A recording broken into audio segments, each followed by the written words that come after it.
Good morning, class. I am Pranshi Rastogi. Today we are discussing Taylor's scientific management.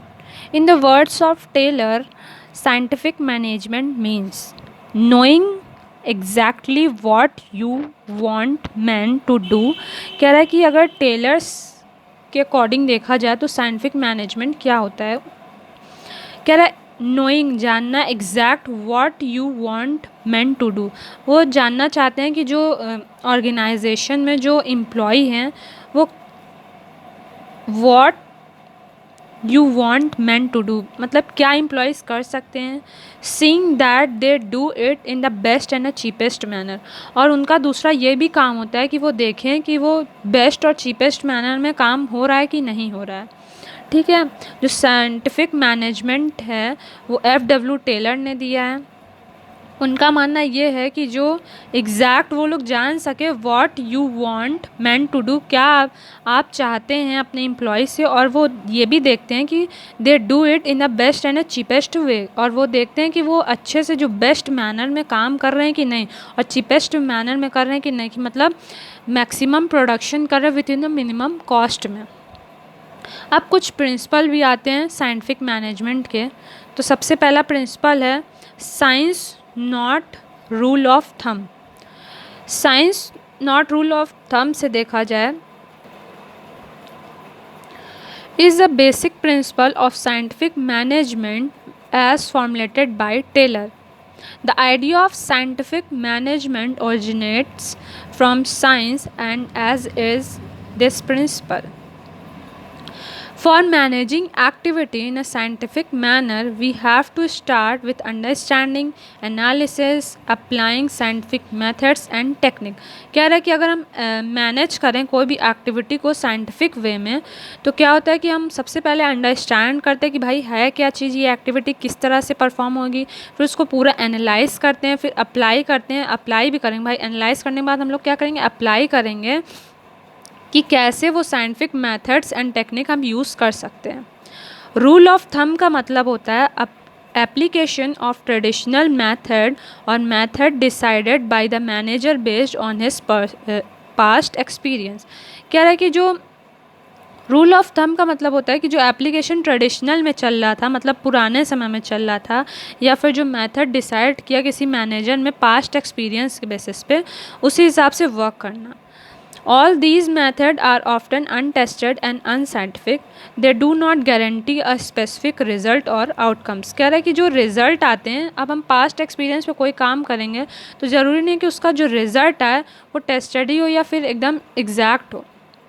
For example अगर हम लोग देखें कि कोई किसी चीज़ में हमें क्या हो रहा है, लॉस हो रहा है पिछले साल, और इस बार हमने वो चीज़ क्या की, उसको हटा दिया, फिर भी लॉस हो रहा है। पास्ट एक्सपीरियंस के हेल्प से हम लोग बहुत सारे काम कर सकते हैं, बट ये ज़रूरी नहीं कि हमेशा एग्जैक्ट और सही आउटकम उसका रिजल्ट है। In an organisation the rule of thumb can be seen the dictatorship of the manager which should be avoided. कह रहा है कि अगर देखा जाए मैनेजमेंट में तो dictatorship of management should be avoided. तो ये नहीं होता है कि सिर्फ आप पास्ट एक्सपीरियंस देख के सारे वर्क करते जाओ तो वो एग्जैक्ट आउटकम दे जो जैसा आप चाहते हो। उसके बाद सेकंड आया, सेकंड पॉइंट है harmony not discord. Factory system of production implied that manager serve as a link between the owner and the worker since a manager they had the mandate to get work done from the worker. कह रहा है कि अगर system देखे factory में जो production होता है, जो मैनेजर होता है वो लिंक किसके बीच बीच में करता है, या तो वो लिंक करता है ओनर एंड द वर्कर्स के बीच में, और मैनेजर जो होता है उसका जो मेन काम होता है, मैंडेट जो उसका कंपलसरी होता है, वो ये चेक करता है gate work done from the worker. क्या वो जो मैनेजर काम है कि उसका ये देखना कि जो भी वर्कर्स उनको काम दिए वो काम अच्छे से कर रहे हैं कि नहीं कर रहे हैं। It should not be difficult for you to appreciate that there are always exist the possibility of kind of class conflict the manager nervous workers. कह रहा है कि देखा जाए क्लास कॉन्फ्लिक्ट बहुत रहता है। मैनेजर अपने जो नीचे के एम्प्लॉयज़ होते हैं, मतलब जो कह लो लेबर्स होते हैं उन पे बहुत ज़्यादा कॉन्फ्लिक्ट रहता है, क्लास कॉन्फ्लिक्ट की मतलब ये हाई लेवल के मैनेजर हैं और नीचे वाले बॉटम वाले होते हैं, वो लोग वैसे भी उनसे नर्वस होते हैं और जो भी कॉन्फ्लिक्ट क्रिएट होता है उनके बीच में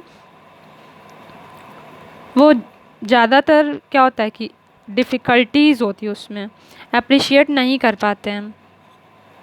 Taylor recognise that his conflict helped the worker, the manager, the factory owner. They emphasize that there should be complete harmony between the management and the worker. Both should be realized that each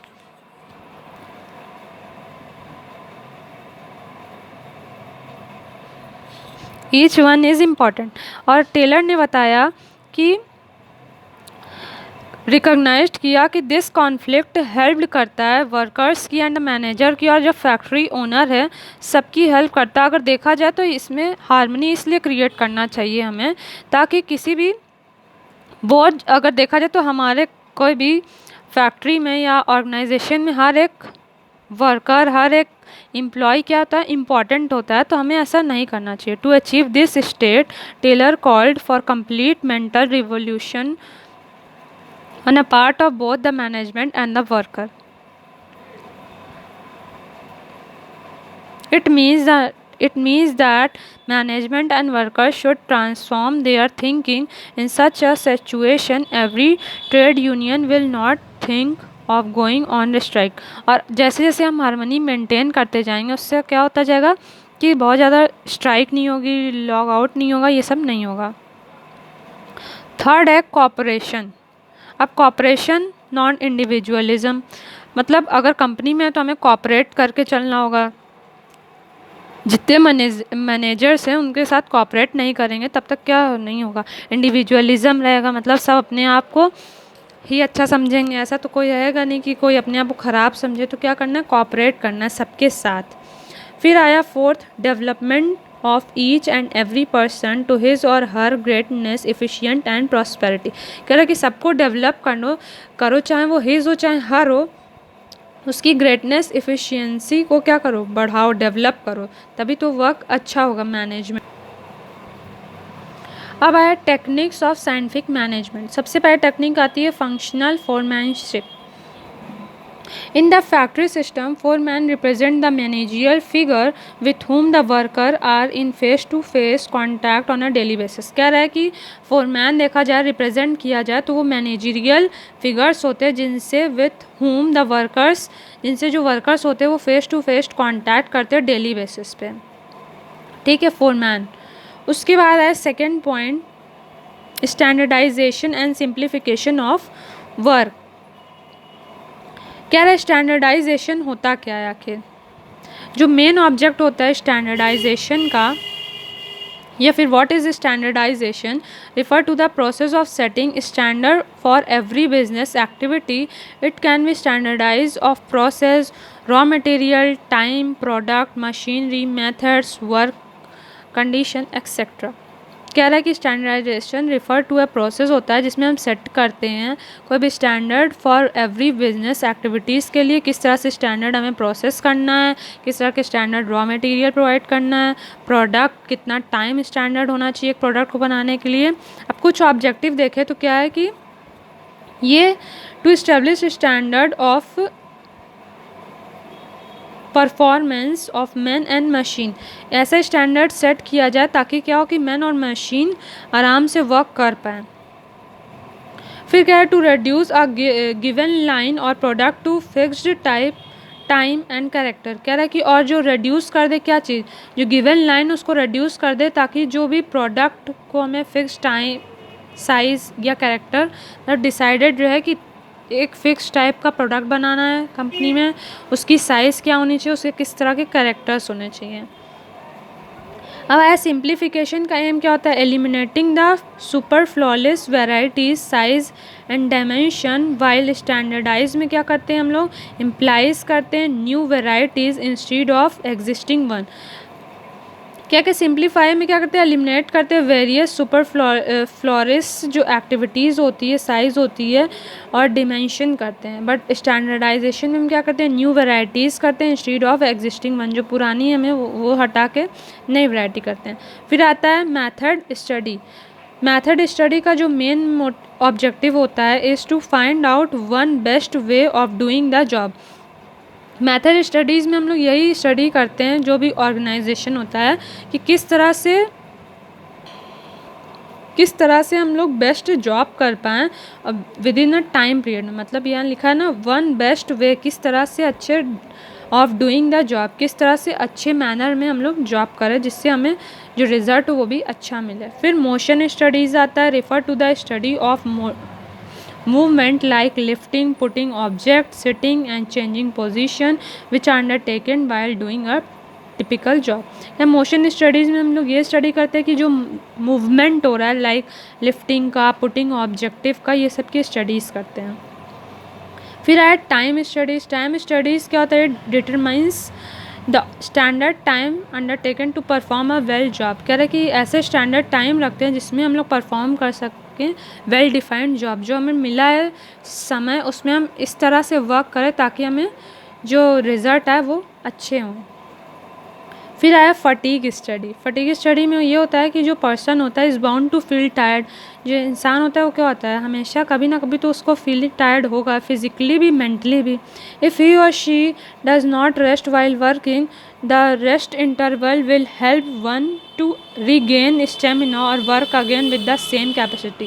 कह रहा कि अगर हम fatigue study नहीं करेंगे और लगातार किसी से काम कराएंगे तो एक टाइम पे क्या होगा, वो फील करेगा टायर्डनेस, और वर्क जो कैपेसिटी उसकी थी, अगर हम शुरुआत में, फॉर एग्जांपल जैसे हम लोग शुरुआत में वर्क करते हैं, पहले का 1 घंटा तो बहुत अच्छा लगता है, मन लगता है करने में, जैसे पढ़ाई करते हो मन लगता है। उसके बाद जैसे जैसे लंच का टाइम होता है तो क्या होता है, कैपेसिटी लो होने लगती है, भूख लगने लगती है, कैपेसिटी लो होने लगेगी तो क्या होगा, फिर आपका मन नहीं लगेगा। जब लंच कर ले तो उसके बाद फिर से क्या होता है, स्टेमिना बढ़ जाता है, कैपेसिटी आपके अंदर आ जाती है और फिर आप अच्छे से पढ़ाई करते हैं। इसीलिए सबको एक समय दिया जाता है जिससे हमें पता होता है कि इस टाइम वो काम नहीं हो पाएगा। लगातार अगर पढ़ते रहोगे तो मन नहीं लगेगा पढ़ने में। फिर डिफरेंशियल पीस वेज सिस्टम। कह रहा है कि बहुत सारे पीस वेज सिस्टम भी फॉलो किए गए हैं, जिससे क्या होता है कि अलग अलग सिस्टम वेजेस की होती है। जैसे जैसे आप अच्छा काम करेंगे आपको रिवॉर्ड मिलेगा। अलग अलग वेज सिस्टम हर एक ऑर्गेनाइजेशन में की जाती है। Thank you class.